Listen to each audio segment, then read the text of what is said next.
Halo Bedikers. Baru-baru ini, Anies Baswedan menarik atensi publik karena sebuah pernyataan. Mantan Gubernur DKI Jakarta ini membandingkan era pemerintahan Presiden Joko Widodo dengan presiden sebelumnya, yakni Susilo Bambang Yudhoyono. Bahkan kabarnya Anies mengatakan kalau era SBY masih lebih baik dibandingkan era saat ini. Apa benar seperti itu? Lantas lebih baik dari segi apa? Mari kita bongkar.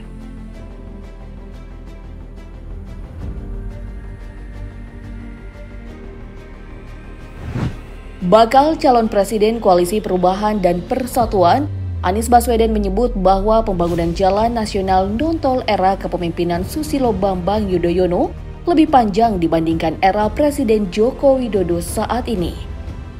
Pernyataan ini diutarakan Anies dalam acara hari ulang tahun ke-21 Partai Keadilan Sejahtera di Istora Senayan pada Sabtu 20 Mei 2023 lalu. Mulanya menyebut era Jokowi berhasil membangun jalan tol terpanjang, yakni 1.569 km dari total jalan tol saat ini 2.499 km.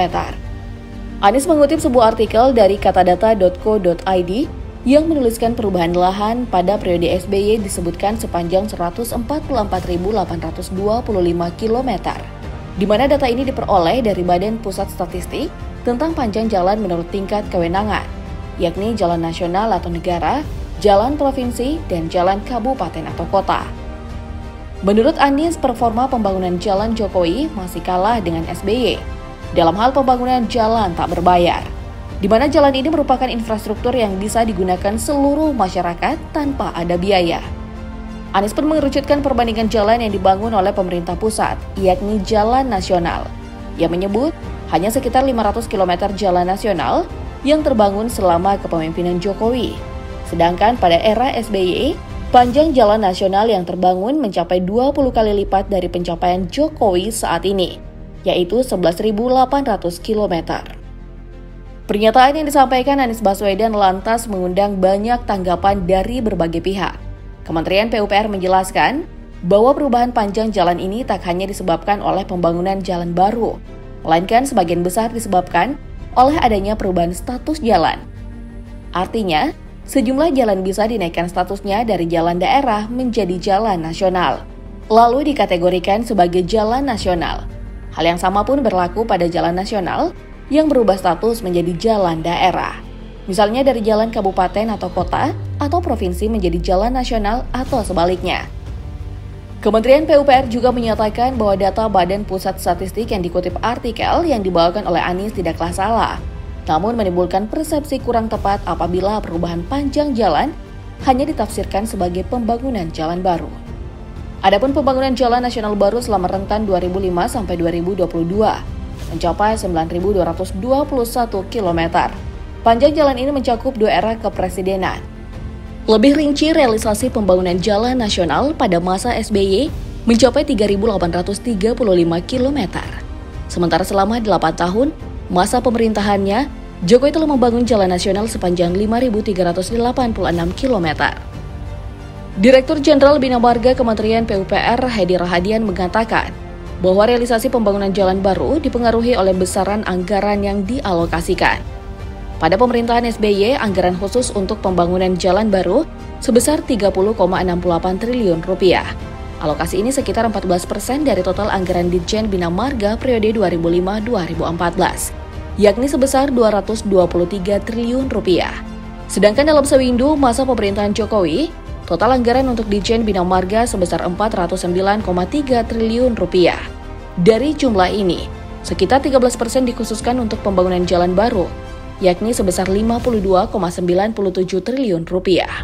Atau dengan kata lain, Presiden SBY membangun jalan nasional sepanjang 3.835 km dengan anggaran 30,68 triliun rupiah. Sementara Presiden Jokowi telah membangun jalan nasional sepanjang 5.386 km menggunakan anggaran sebesar 52,97 triliun rupiah.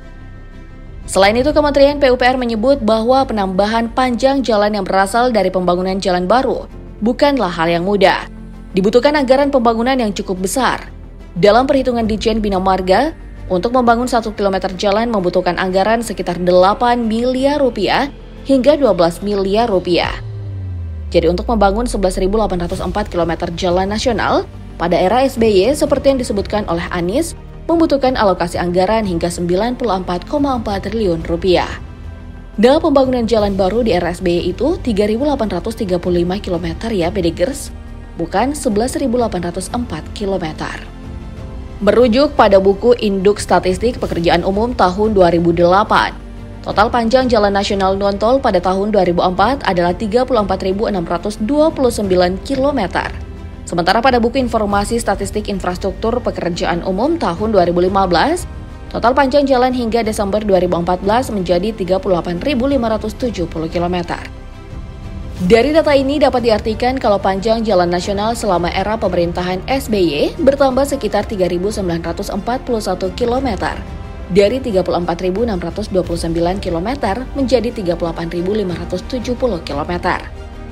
Berbicara soal jalan tol, Joko Kirmanto pernah menyebut bahwa pada awal Kabinet Indonesia Bersatu Jilid 1 tahun 2004, panjang jalan tol sebesar 611 km. Sementara saat jelang masa akhir Kabinet Indonesia Bersatu Jilid 2, yakni tahun 2014, panjang jalan tol mencapai 918 km. Angka ini tidak jauh berbeda dengan informasi yang tertera dalam laman Kementerian PUPR yang menuliskan pembangunan jalan tol di Indonesia pada tahun 2014 telah mencapai 927 km. Jadi dapat disimpulkan, pembangunan jalan tol era pemerintahan SBY dari 611 km menjadi 927 km atau sekitar 316 km. Merujuk pada buku Informasi Statistik Infrastruktur PUPR tahun 2022, total panjang jalan tol sampai akhir tahun 2021 adalah 46.965 km. Dengan kata lain, pada era pemerintahan Jokowi, panjang jalan nasional bertambah sebanyak 8.395 km dari sebelumnya 38.570 km menjadi 46.965 km. Jumlah ini masih bisa bertambah mengingat pemerintahan Jokowi masih berjalan hingga tahun 2024 mendatang. Pembangunan jalan tol era pemerintahan Jokowi mengalami peningkatan yang sangat signifikan. Berdasarkan informasi dari laman Badan Pengatur Jalan Tol, per Maret tahun 2023, panjang jalan tol yang beroperasi di Indonesia adalah 2.624 km. Berdasarkan data sebelumnya, dapat disimpulkan bahwa panjang jalan tol pada era Jokowi bertambah sebanyak 1.697 km, dari 927 km menjadi 2.624 km.